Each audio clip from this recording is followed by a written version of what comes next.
éligible au-dessus de 45 ans, c'est-à-dire que pendant longtemps, on regardait ces études en disant c'est pour les vieux, et maintenant on se dit mince, on est éligible. Donc merci beaucoup, Jacques. Merci. Donc, nous remercions le comité scientifique d'avoir sélectionné donc, en light breaker cette présentation. Donc, au nom de l'équipe de l'essai ETRAL, donc j'ai le plaisir de vous présenter les résultats à 96 semaines de cet essai, qui effectivement avait comme objectif d'évaluer une bithérapie, raltegravir et travirine, d'où le nom ETRAL dans l'autre sens, chez des personnes qui étaient sous traitement avec un inhibiteur de protéase boostée et qui avaient au moins 45 ans. Alors la logique, on la connaît, hein, c'est dans un contexte de traitement prolongé ayant comporté des inhibiteurs nucléosidiques de la transcriptase inverse, c'est d'avoir des possibilités d'autres options, notamment de bithérapie, et là en l'occurrence dont l'association d'inhibiteurs d'intégrase et d'inhibiteurs non nucléosidiques de la transcriptase inverse. Alors le schéma de l'essai, c'est un essai multicentrique avec également non seulement des centres en France, mais aussi des centres à Barcelone. C'est une étude en monobras sur 96 semaines et qui comportait donc un switch vers le raltegravir et les travirines en 2 prises par jour. Le critère principal, donc, c'était le maintien sur 48 semaines. Et donc là, je vais vous présenter les résultats jusqu'à 96 semaines. Il y avait une définition de succès virologique assez classique, donc sur 2 charges virales consécutives supérieures à 50 copies. Et on a ajouté un autre critère aussi, qui était le succès thérapeutique, c'est-à-dire l'absence d'échec virologique et la notion aussi d'absence de changement d'antirétroviraux. Et puis après, il y a d'autres études, donc de sous-études qui ont été réalisées, métaboliques, DEXA et sperme. Alors, les principaux critères d'évaluation, donc on l'a déjà évoqué, c'était d'avoir au moins 45 ans, d'avoir un traitement stable, d'être naïf d'inhibiteurs d'intégrase et des travirines, d'avoir une charge virale donc contrôlée depuis au moins 2 ans avec une autorisation d'un petit nombre de blips, et puis l'absence de résistance dans l'historique au raltegravir et à l'étravirine, et au moment de la sélection, donc les travirines qui étaient actives sur le génome ADN. Les CD4 devaient être supérieurs à 200, les personnes ne devaient pas avoir d'antigène HBS positif et ne pas avoir d'anticorps anti-HBC isolés. Alors, la sélection, donc, à partir du screen donc, de 219 patients, en définitive, il y a eu 170 patients inclus. Vous voyez les raisons de non-inclusion. Hein, il y a une attention toute particulière sur les problématiques de résistance. Donc, vous voyez le nombre de personnes qui n'ont pas pu participer à cette étude en termes de traitement à cause d'une résistance à l'étravirine ou au raltegravir, à cause du VHB, et puis un certain nombre de retraits de consentement. Une fois inclus, 5 patients n'ont pas débuté réellement leur traitement et donc n'ont pas été analysés. Donc nous allons porter notre attention maintenant sur les 165 patients analysés. Alors là, médiane d'âge était de 52 ans. Vous voyez les interquartiles 48-58, hein, c'est-à-dire qu'il y a un quart qui avait plus de 58 ans. Vous voyez que majoritairement c'était des hommes, mais enfin il y avait aussi des femmes, 71% d'hommes, HSH 40%. Le nadir, ça aussi c'est important, c'était un nadir qui était assez bas, 219. Et là vous voyez aussi les interquartiles, c'est-à-dire qu'il y a un quart des patients qui avaient moins de 93 CD4 à l'initiation de leur premier traitement. Et puis les CD4 sous traitement prolongé efficace, donc étaient relativement élevés à 700. Le ratio, vous voyez, était à 0,94. Alors, on insistera aussi sur la notion de comorbidité. Il y avait non seulement la notion d'âge, mais c'était des patients qui avaient un certain nombre de comorbidités. Vous voyez, un tiers dyslipidémique, un peu plus d'un quart ayant une hypertension artérielle, certains diabétiques, et plus d'un tiers qui avaient un tabagisme en cours. Quand on regarde les antécédents thérapeutiques, ils étaient traités en médiane, vous voyez, depuis plus de 16 ans, hein, donc c'est des durées très prolongées. Ils étaient sous contrôle virologique donc depuis pratiquement 7 ans, et le dernier traitement était de plus de 4 ans. Alors, quand on regarde les combinaisons d'antirétroviraux au moment de la sélection, on s'aperçoit donc qu'un nombre non négligeable était en une prise par jour, donc 73%, ce qui ne les a pas empêchés de participer à l'essai. Vous voyez que majoritairement, pratiquement 2/3 avaient une combinaison de NUC plus IP boosté, que le nombre de monothérapies était en définitive pas très important. Ça, c'est important à souligner, parce qu'on pourrait dire en définitive que les résultats sont réalisés à partir de personnes qui étaient déjà sous une monothérapie qui les contrôlait. Vous voyez qu'il y avait des options diverses aussi, mais qui étaient relativement limitées. Quand on regarde les IP qui étaient utilisés donc avant le switch, vous voyez darunavir dans pratiquement la moitié des cas, 47%, 32% d'atazanavir et 21% d'autres, essentiellement du Kaletra.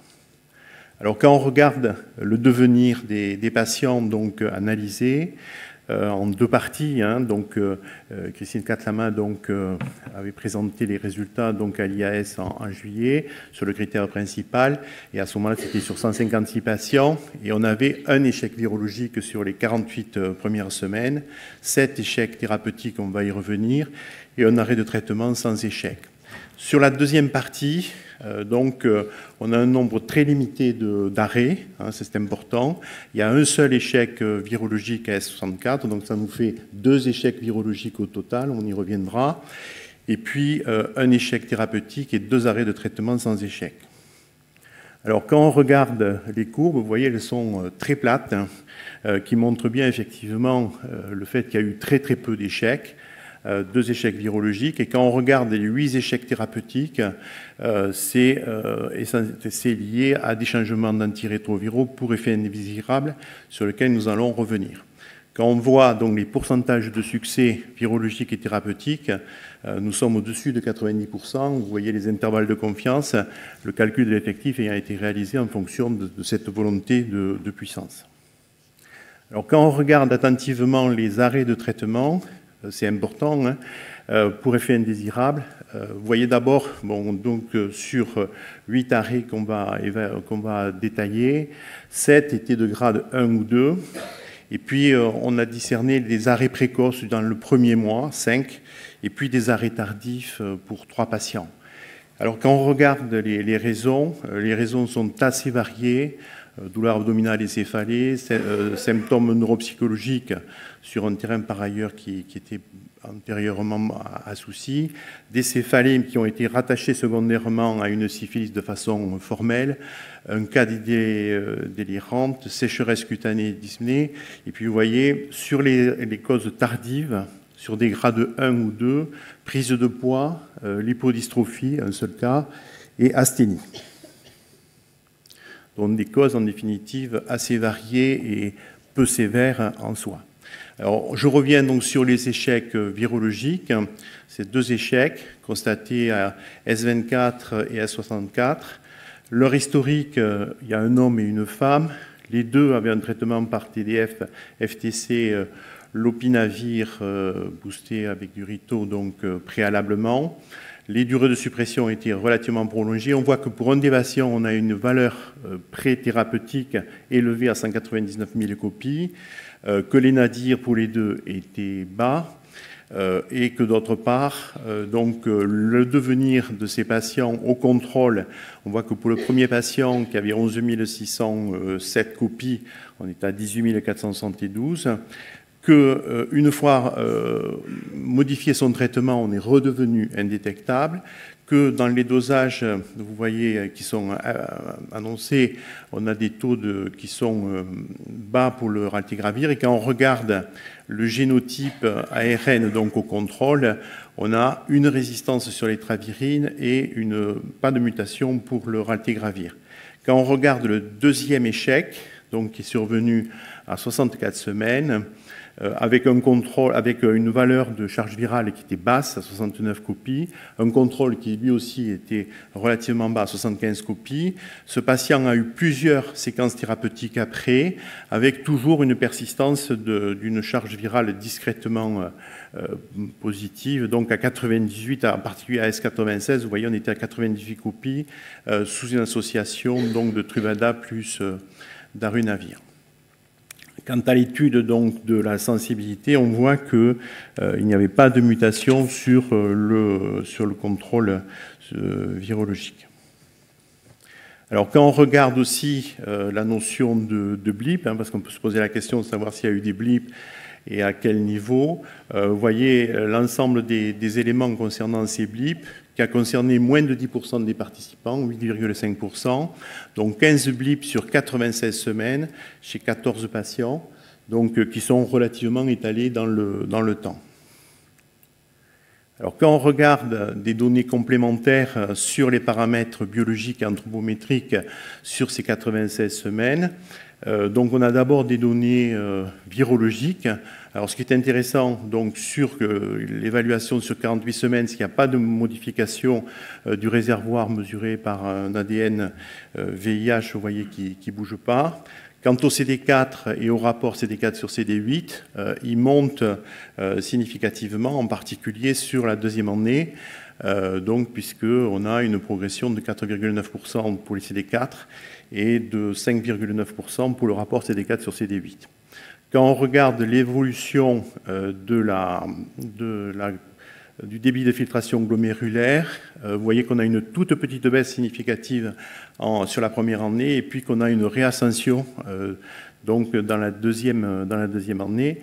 Et quand on regarde les données lipidiques, on a donc des modifications significatives sur la première année qui après se stabilisent sur la deuxième, ce qui fait qu'il n'y a pas de modification significative entre S48 et S96. Et on voit donc qu'il y a une augmentation du HDL cholestérol, une baisse du LDL cholestérol, une baisse des triglycérides. Et quand on regarde les éléments anthropométriques, on voit donc qu'il y a une discrète augmentation de l'indice de masse corporelle de 1,5% et également du tour de taille dans la même proportion, donc de 1,2%, à la fois sur la première année et sur la deuxième année. Donc en conclusion, sur cette bithérapie, donc raltegravir et travirine, chez des patients âgés d'au moins 45 ans, qui étaient longuement pré-traités, qui avaient des comorbidités, donc on a une efficacité avec un succès virologique de plus de 98%, avec une très bonne tolérance, et puis un bénéfice métabolique donc documenté. Merci. Excusez-moi. Et des remerciements donc pour l'ensemble des participants à cette étude, le comité scientifique, le comité indépendant, la coordination méthodologique et statistique, la coordination virologique, la coordination pharmaco, les équipes ANRS, Merck et Janssen, et puis les centres que vous voyez listés dans le tableau. Merci beaucoup. On a le temps pour une ou deux questions. Dominique, j'ai vu que tu as réagi tout à l'heure. Tu avais quelque chose à rajouter? Complémenter alors. J'avais une question, si tu peux.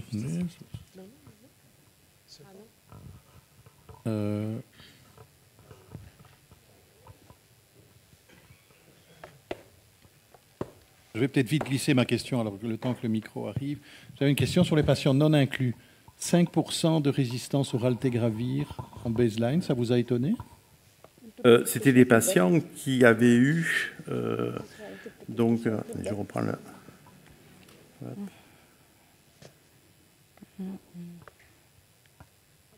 On a eu des critères assez stricts, oui, effectivement.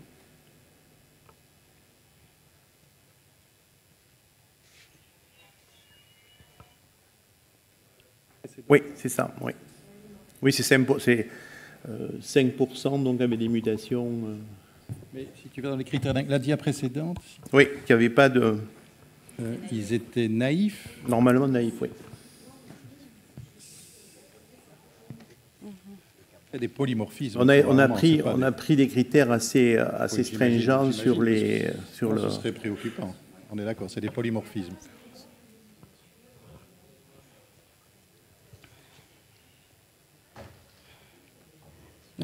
Merci. Juste une petite question toute, entre guillemets, de novice. Pourquoi critère d'inclusion âge supérieur à 45 ans? Deuxième préoccupation, est-ce qu'on avait une idée sur l'observance des deux patients qui ont fait un rebond viral? Merci, cher maître. Alors, 45 ans, c'est des tranches de 5 ans, pourrait-on dire. Hein, donc, il fallait bien prendre une limite.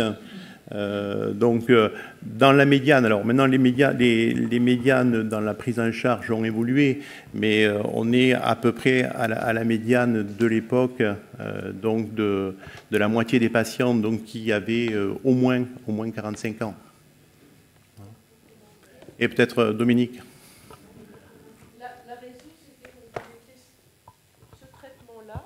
Si on voulait l'évaluer chez ces gens-là, c'est que ces gens-là sont souvent comorbides, comme d'ailleurs, bien sûr, Jacques l'a montré, et que donc on voulait tester cette combinaison parce qu'elle a un potentiel d'avoir pas trop d'interaction avec tous les traitements qu'on doit prendre quand on a des comorbidités. Mais donc c'était important quand même de montrer qu'elle était robuste et qu'elle pouvait marcher. Mais c'était ça l'idée. C'était les patients sont comorbides, ils vont avoir besoin d'autres traitements. Est-ce que cette association qui va enlever les nuques et qui va avoir peu d'interaction avec les autres traitements peut marcher dans cette population? Oui, et puis vous montrez un bénéfice métabolique aussi, qui dans cette population n'est pas négligeable. Donc là, c'est 96 semaines, hein, c'est le dernier patient qui a fait 96 semaines, c'était en novembre. C'est conçu en 2013-2014 et l'idée c'était vraiment chez des gens qui avaient cet âge-là, pas si vieux que ça, de se passer des nuques et des IP. Surtout parce que, comme l'a montré Jacques, ils avaient depuis très très longtemps, hein, c'est du plus de 10 ans de traitement, et c'était ça, et effectivement, comme a dit Dominique, comment allons-nous au long cours, donc double idée, se passer des composés qu'ils avaient accumulés et alléger avec le moins d'interaction possible.